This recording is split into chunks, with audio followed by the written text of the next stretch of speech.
ఈ పాడ్కాస్ట్ నచ్చితే లైక్ చేయండి, షేర్ చేయండి, సబ్స్క్రైబ్ చేయండి, ఫాలో అవ్వండి. అది ఒక అడవిలో అప్పుడే అకస్మాత్తుగా మెలకువ వచ్చిన సింహం చుట్టూ చూసింది. అలా చూస్తుంటే కళ్ళు చాలా భారంగా ఉన్నాయనిపించింది. నేను ఎప్పుడు నా గుహలోనే కదా నిద్రిస్తాను, ఇక్కడ బయట రాతి బండ మీదకి ఎలా వచ్చాను అని మనసులో అనుకుంది. తన కాలుకు ఎవరో మందు రాస్తున్నారనిపించి ఓపిక తెచ్చుకొని చూసింది. అలా మందు రాస్తున్నది కొంగ అని తెలుసుకుంది. పైకి లేవబోయింది. ఒళ్ళంతా నొప్పిగా ఉండడంతో ఓపిక లేక అలా పడుకునే, నాకేమైంది, ఈ రాతి బండ మీదకు నేను ఎలా వచ్చాను అని కొంగను అడిగింది. మృగరాజు మాట్లాడడంతో ఒక్కసారిగా కొంగ ఉలిక్కి పడింది. భయంతో సింహానికి దూరంగా జరిగింది. మృగరాజుకు మెలకువ వచ్చి మాట్లాడుతోంది. అందరూ రండి. ధైర్యం కోసం అక్కడే ఉన్న జంతువులను పిలిచింది కొంగ. వనమూలికలను నూరుతున్న కుందేలు, ఆకులను సేకరిస్తున్న జింక, వాటికి సాయం చేస్తున్న జిరాఫీ, ఏనుగు మొదలైన జంతువులన్నీ సింహానికి దగ్గరగా వచ్చాయి. సింహం తన దగ్గరకు వచ్చిన జంతువులన్నిటినీ పరిశీలనగా చూడసాగింది. మృగరాజా, మీరు కోలుకున్నందుకు చాలా సంతోషంగా ఉంది అంది ఏనుగు. అసలు నాకేమైంది ఓపిక కూడా తీసుకుంటూ అడిగింది సింహం. మీరు ఎక్కువగా మాట్లాడకూడదు, విశ్రాంతి తీసుకోండి అని అంది కొంగ. సింహం కాలికి పసరు మందు రాస్తూ, అవును మహారాజా, వైద్యుడు కొంగ చెప్పినట్లు మీకు విశ్రాంతి బాగా అవసరం, కొంగ మాటలను బలపరుస్తూ అంది కుందేలు. సింహం అన్ని జంతువులను చూస్తూ, మీ అందరినీ చూస్తుంటే నా ఆరోగ్యం కోసం మీ శక్తికి మించి కష్టపడుతున్నారనిపిస్తుంది. మీ కళ్ళల్లో నా మీద మీరు కురిపిస్తున్న అభిమానం కనబడుతుంది. కానీ నాకు ఈ గాయాలు నన్ను బాధ పెడుతున్నాయి.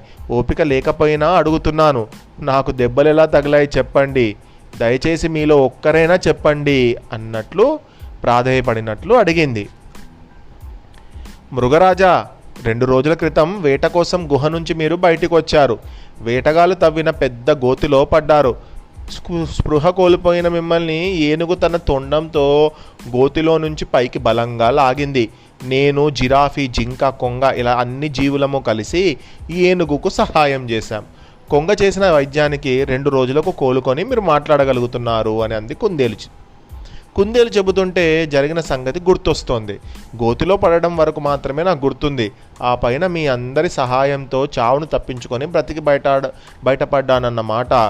ఆహా, ప్రాణం విలువ తెలిసి వస్తుంది. కానీ నేను మీ అందరి తోబుట్టువులు, బంధువులను పొట్టన పెట్టుకున్నాను. ఎంతోమందిని చంపాను. పాపం, అవసరానికి మించి నేను వేటాడాను. అవి ప్రాణభయంతో గిలగిలా కొట్టుకుంటూ హాహాకారాలు చేస్తుంటే నేను రాక్షసంగా ఆనందించేదాన్ని.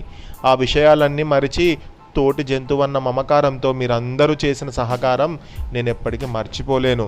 ఇకపై అవసరానికి మించి నేను వేటాడను, చిన్న చిన్న జీవులను అసలుకే ప్రాణాలు తీయను అని జంతువులన్నిటినీ ఆప్యాయంగా చూస్తోంది సింహం.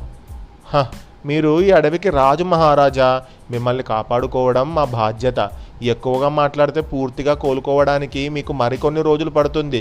దయచేసి విశ్రాంతి తీసుకోండి అంది ఏనుగు మాటలు విన్న సింహం మెల్లగా నిద్రలోకి జారుకుంది. జంతువులన్నీ సింహానికి కొంచెం దూరంగా జరిగి సమావేశమయ్యాయి. ఏనుగు మిగిలిన జంతువులతో, మృగరాజు ఆగడాలకు ముందు భయపడ్డాం. అందరం కలిసి సింహాన్ని ఎలాగైనా చంపాలనుకున్నాం. జీవించే హక్కు అందరికీ సమానంగా ఉందని కుందేలు చెప్పి అడ్డుకుంది. సింహంలో మార్పు తేవడం కోసం వేటగాడు తవ్వినట్లుగా గొయ్యి తీసి మృగరాజును అందులో పడేలా మనం చేశాం. ప్రాణం విలువ సింహానికి తెలిసొచ్చేలా చేసి మార్పు తీసుకొచ్చాం. బుద్ధిబలంతో విజయం తెచ్చిపెట్టిన ఈ సలహా ఇచ్చిన కుందేలును గట్టిగా చప్పట్లు కొట్టి అభినందించండి అంది ఏనుగు. అంటే సింహానికి అలా దెబ్బ తగిలితే దానికి ప్రాణభయం తెలుస్తుంది అనేటువంటి ఆలోచన చేసింది ఎవరు? కుందేలు. ఎందుకంటే సింహం ఏం చేస్తుంది, అన్ని జంతువులను చంపి తింటుంది. దానికి ప్రాణభయం తెలియదు కదా. దీని మీదకి వచ్చే వరకు దానికి ప్రాణభయం గురించి తెలియలేదు. సో ఈ మాటలు విన్న మిగిలిన జంతువులన్నీ కుందేలుకు కృతజ్ఞతలు చెప్పాయి. అంటే అన్ని జంతువులు కలిసి ఆ సింహానికి ప్రాణం విలువ ఏంటి అనేది తెలిసొచ్చేలా చేశాయి. ఇంతటి చక్కటి కథను రాసిన వారు కెవి లక్ష్మణరావు గారు.